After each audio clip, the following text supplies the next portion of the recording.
안녕하십니까. 부부 펀드하기 이병준입니다. 자, 한때 그 미국 교포가 남긴 글, 이게 한때 유행했던 적이 있었죠.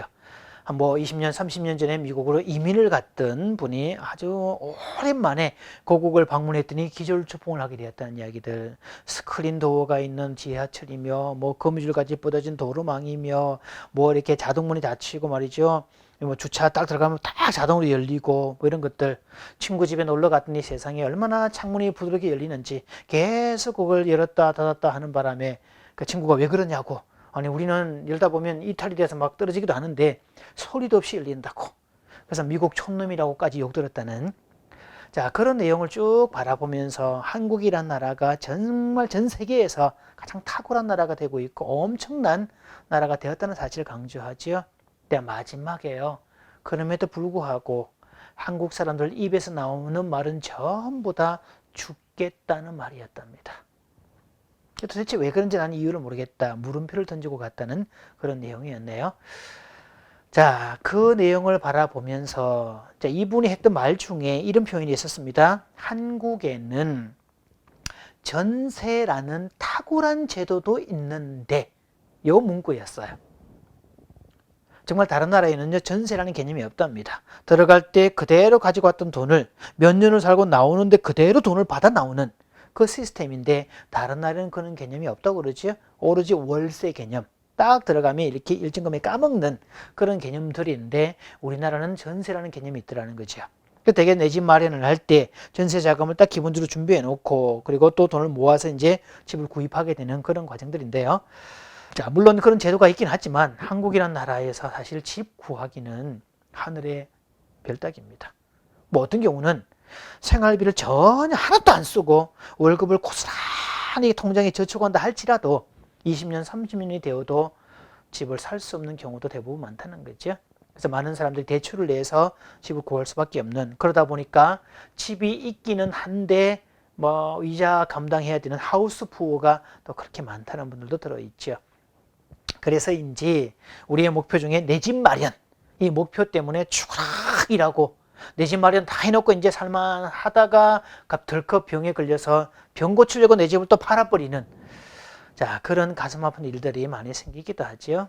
자, 저도 개인적으로는 뭐 20년 가까이 되었을 때 내 집 마련을 하게 됐습니다. 그것도 엉겹결에 하게 됐습니다. 31평 아파트 살 때인데요.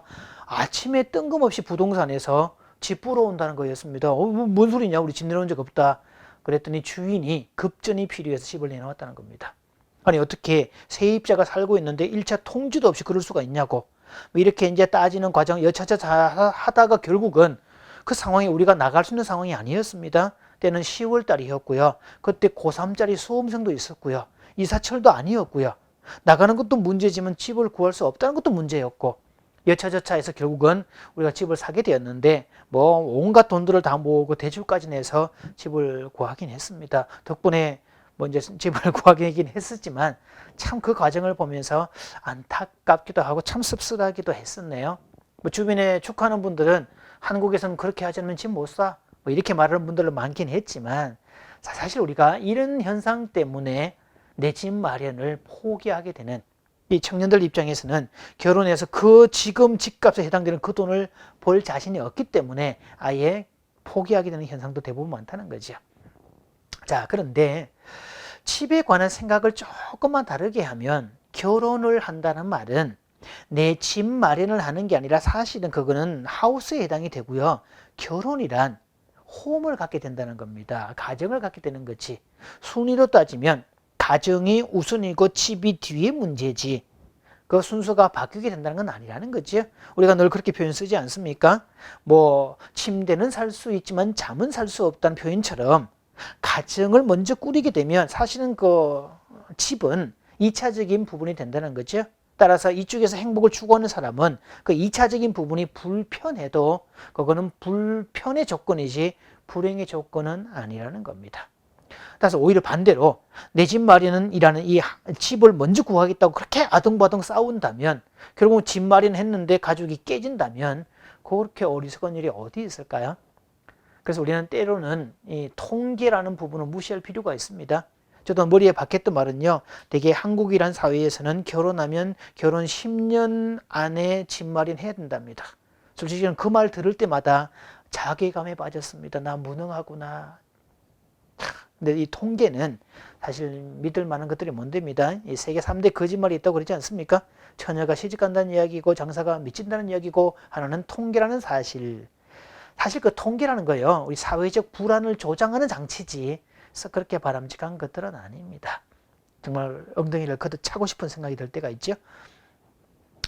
자, 제가 아는 한 부분은요, 지금도 나이가 벌써 이제 60이 다 돼가는 분인데 임대주택에 살고 있습니다. 그럼에도 불구하고 그 집에 들어가 보면 진짜 웃음이 끊이지 않고 가족 구성원들이 얼마나 그냥 따뜻한지 모릅니다. 정말 한 15년 전에 이 부부 프로그램 통해서 만났던 부분인데 그때는 워낙 힘든 과정이었고 둘이서 만나기만 하면 싸우는 때였고 정말 아내는 정말 우리의 소원은 통일, 그 노래를 각색해서 나의 소원은 이혼 이걸 부르고 다녔던 자 그런 사람이었는데 그런 이제 과정을 통하고 상담을 통해서 다 정리가 되었던 케이스였네요. 자 그런데 이분이 고백합니다. 집이 중요한 게 아니라 가정이 중요하다는 사실을 그리고 그 가정의 밑바탕에 부부관계가 중요하다는 것을 깨닫고 부부관계가 어느 정도 정리되고 나니까 외부로 느껴지는 그 불편은 아무런 불편이 없어지더라는 거죠. 자, 부부가 이제 관계가 회복될 시점에 이 가정에 아주 희소식이 하나가 주어졌죠. 임대주택에 당첨이 된 겁니다. 물론 아마 돈이 여유가 없어서 그 돈마저도 쉽게 마련할 건 아니었고 그래서 한 4, 5년 정도를 또 전세를 주었다가 나중에 들어가게 되었지만 집에 입주하고 저희 부부를 초청한 거였습니다. 그러니까 산지 한 1년 정도 가까이 되었는데요. 들어갔더니 제 눈에 띈 것은 정말 그 거실을 삥 둘러서 키우는 식물이었습니다. 햇살이 잘 들어오고 따뜻하니까 얼마나 잘 크든지 그걸 잘라줄 수가 없어서 아예 앞핀으로 고정을 해가지고 이렇게 삥 둘러놨는데 마치 밀림처럼 되어 있는 모습이었습니다. 게다가 집이 어렵고 또 가난하게 자라왔기 때문에 그 자녀들이 어릴 때부터 독립적인 아이가 됐다는 거죠. 대학도 알아서 본인들 알아서 가고 혜택을 주는 데도 골라서 가고 나중에 직장도 마찬가지였고 부모라는 백그라운드가 자신을 지원할 수 없다는 사실을 깨닫고 본인들이 미리 독립을 했다는 그 도리어 이분들은요 갖지 못했던 것이 도리어 복이었다고 고백을 하는 분들이었습니다. 되게 우리는 그 소유가 행복이라고 세뇌되었기 때문에 집은 꼭 있어야 된다라고 했지만 사실은 집은 꼭 있어야 될 그 부분은 아닙니다. 만약에 그게 불편하다면 다른 방식을 통해서 사는 방식을 생각해야 되겠죠. 아마 또 집 마련, 도시에서 살아야 된다는 이유 중에 한 가지는 교육 문제일 겁니다. 그러나 교육의 문제도 옛날에는 사회화 기관의 학교라는 제도화된 교육밖에 없었지만 인터넷이 발달된 지금 사회에 그리고 부모의 수준이 대학 이상이 된 쪽이라면 홈스쿨링이나 얼마든지 또 서로가 조인해서 교육의 어떤 기능을 감당할 수 있다는 사실을 기억한다면 그 집 마련 때문에 그렇게 바등바등하는 일을 조금만 줄이고 다른 쪽을 선택하는 것도 좋지 않을까요? 자, 그래서 굳이 도달할 수 없는 목표라면 그것을 때로는 역이용하는 것도 필요한 행복의 조건이라고 봅니다. 그래서 이 버드란트 러셀이라는 철학자는 이렇게 말을 썼었죠. 행복의 필수 조건은 갖고 싶어도 가질 수 없는 게 있다는 것을 아는 것이다.